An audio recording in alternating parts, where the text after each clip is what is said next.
लखनऊ के Hygia institute में विश्व ऑटिज्म जागरूकता दिवस के अवसर पर न्यूरोडाइवर्स बच्चों के लिए एक विशेष जागरूकता एवं डेवलपमेंट असेसमेंट कैंप का आयोजन किया गया। यह कार्यक्रम हाइजिया ग्रुप ऑफ इंस्टीट्यूशंस और द होप फाउंडेशन के संयुक्त सहयोग से आयोजित हुआ।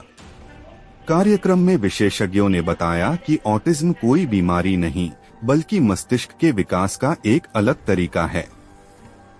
उन्होंने जोर दिया कि यदि 3 वर्ष की उम्र से पहले पहचान हो जाए तो बच्चों के विकास में काफी सुधार संभव है। कैंप में ऑटिज्म, ADHD और अन्य न्यूरोडेवलपमेंटल स्थितियों पर चर्चा की गई। साथ ही अभिभावकों को व्यवहार, भाषा और सीखने से जुड़ी समस्याओं के समाधान के लिए महत्वपूर्ण सुझाव दिए गए। इस दौरान बच्चों का निःशुल्क मूल्यांकन कर उन्हें उचित मार्गदर्शन भी दिया गया। कार्यक्रम का उद्देश्य समाज में जागरूकता बढ़ाना और विशेष बच्चों के बेहतर भविष्य के लिए सकारात्मक पहल करना रहा।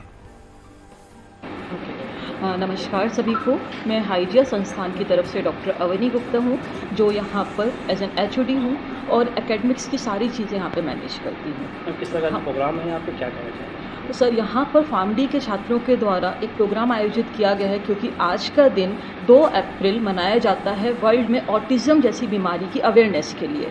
तो हमने इस प्रोग्राम को आयोजित किया है अपने फार्मडी के स्टूडेंट्स के साथ, ट्रेनिंग प्लेसमेंट सेल के साथ, प्रोफेसर्स के साथ। और हमारे इस प्रोग्राम को सक्सेसफुल बनाने के लिए होप रिहैबिलिटेशन सेंटर, जो कि लखनऊ में एक बहुत ही माना हुआ संस्थान है, जिसमें ऑटिज़म से पीड़ित बच्चों को, ऑटिज़म से रिलेटेड बच्चों की पूरी तरीके से उनके स्वास्थ्य से रिलेटेड उनको थेरेपीज़ दी जाती हैं, उनके सहयोग से उनके साथ हमने ये पूरा इवेंट ऑर्गेनाइज़ किया है। हमारा मेन उद्देश्य इस इवेंट को कराने का, फार्मडी के जो बच्चे हैं ये मेडिकल लाइन के बच्चे हैं, और हम सबका एक मेन उद्देश्य यही है कि समाज में, सोसाइटी में ऑटिज़म से रिलेटेड पीड़ित बच्चों के और उनके पेरेंट्स को, और उससे ज़्यादा जो सोसाइटी है उनको अवेयर कराना।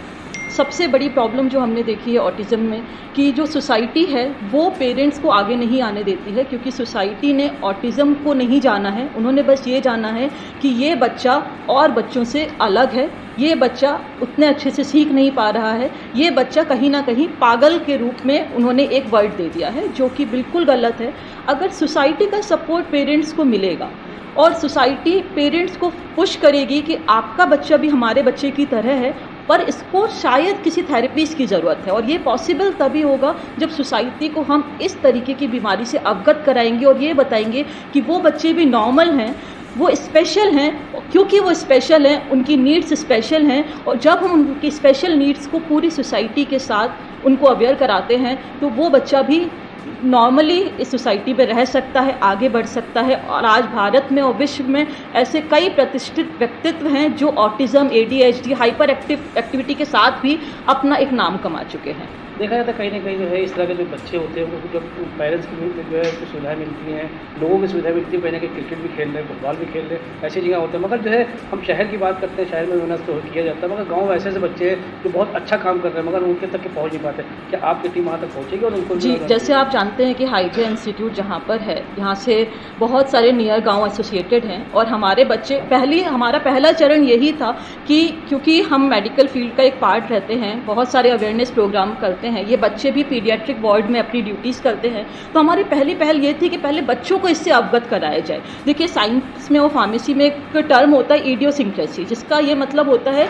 कि ये एक ऐसी बीमारी जिसके रीजंस नहीं पता है, जिसके एक्चुअल से क्यों हो रही है बीमारी ये नहीं पता है। ऑटिज़म उन बीमारियों में से एक है।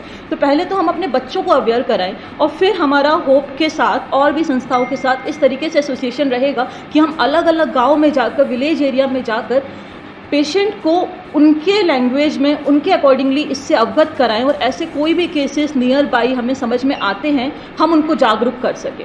जैसे मैंने आपको पहले भी बताया कि आसपास की सोसाइटी अगर जागरूक होती है तो पेशेंट जो है या जो बच्चा है और उसके पेरेंट्स, उनको बहुत बड़ा सपोर्ट मिलता है। वो ओपन माइंडेडली आगे आकर सपोर्ट और थेरेपी सेंटर से सपोर्ट ले सकते हैं। अब हम क्या संदेश देना चाहेंगे? हम यही संदेश देना चाहते हैं कि ऑटिज़म है, ADHD है, हाइपर एक्टिविटी है, ये सिर्फ एक कंडीशन है। सबकी माइलस्टोन, सबकी जर्नी अलग अलग होती है।